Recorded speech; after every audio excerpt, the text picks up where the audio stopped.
All right, let's get right into it. We're going to talk about one of the biggest, most frustrating things for English learners, and guess what? It has absolutely nothing to do with grammar.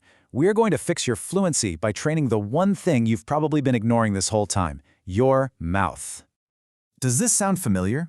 You've spent hours, maybe years, listening to English, watching movies, memorizing all the rules. You get it, right? But then, when it's your turn to actually speak, poof, nothing comes out. It's maddening, and you are definitely not alone. This is probably the #1 struggle for learners everywhere. Oh, you know that feeling, don't you? Your brain just goes completely blank. Your lips feel like they're frozen solid. Your tongue gets all tangled up, and your voice just vanishes. Look, it's not because your English is bad, and it's for sure not because you aren't smart. The real reason is so much simpler, and it's something you can absolutely fix. So, what is the real problem here? Well, here's the truth that nobody ever seems to talk about. The issue isn't in your head, it's in your mouth. You see, you've been treating English like it's just a school subject to be studied, but speaking is a physical skill. Your mouth is simply untrained for the workout of a new language. Just think about it for a second. For years, you've been working out your brain, pumping it full of grammar, new vocabulary words, all the rules. But you've probably spent zero time training the actual physical tools you use to speak. Your lips, your tongue, your jaw. Here's a great way to think about it. Imagine you read 100 books on how to do a perfect push-up. You'd know the theory inside and out, right? But if you got on the floor to actually do one, your muscles would still be weak. It is the exact same thing with speaking. You've got all the knowledge in your brain, but your mouth muscles, they just haven't been trained for the workout. So, just so we're all on the same page, what do I mean by speaking muscles? Well, these are the parts of your mouth that have gotten super comfortable with the sounds and rhythms of your native language your whole life. To speak English fluently, they need a totally new workout routine so they can handle its unique speed and all its different sound patterns.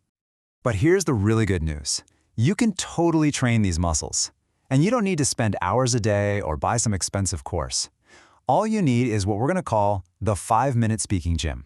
A super simple daily workout that builds real, actual fluency. And yep, you heard that right. All it takes is 5 minutes a day. See, it's not about how long you practice. It's about how you do it. The goal isn't to magically become fluent overnight. It's to build a tiny, consistent habit that actually rewires your mouth for English. So here it is, your daily workout. It's a simple 4-step routine. First, you'll do a quick 1-minute warm-up just to get your mouth moving. Then you'll use the mirror technique to see how your mouth forms the sounds. After that, you'll jump into shadow speaking to copy the natural rhythm of native speakers. And you'll finish it off with something called the fluency loop to really nail that speed and control. It sounds simple, but trust me, it's powerful. Now, a huge part of this training is understanding how fluent speakers really talk. And here's the secret. They don't speak word by word. Not at all. They connect words into what we'll call sound clusters, little groups of sounds that just flow together like music. This right here is the key to sounding natural. For instance, a learner might say, "Did you eat?" Very choppy, right? Like a robot. But a fluent speaker, they just blend it all into one smooth sound. Digit? Hear that? Digit? That smooth, musical flow is exactly what we're going for. Here are a few more really common ones. Instead of saying, "What are you doing?" it becomes, "What you doing?" "I am going to go now" turns into, "I'm a go now." And "let me know" becomes, "let me know." Go on, try saying them out loud right now. Feel how the fluent version just rolls off the tongue? That's your muscle memory kicking in. Okay, so we've covered the physical side of things. But to get to that place of true fluency, you've got to connect that physical practice with your mind. Your brain and your mouth need to start working together like a real team. Think about it this way. If your brain is the pilot and your mouth is the airplane, well, that plane can't take off if the pilot is scared to fly. If your brain is just filled with self-doubt, what if I sound stupid? Or what if I make a mistake? Your mouth is going to freeze up every time, no matter how much physical training you've done. So how do we train the pilot? Your brain? Well, first off, stop worrying so much about being correct and start focusing on connection. The whole point is to communicate. Next, practice like an actor. Use emotion. Don't be a shy student who's terrified of mistakes.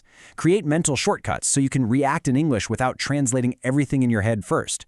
And finally, use your whole body, your hands, your posture. Speak with your entire presence. It makes a huge difference. And please, remember this. The goal here is not to be perfect. It's never about perfection. The real goal is to express yourself freely and with confidence. The moment you stop chasing perfection, you lose that fear of making mistakes.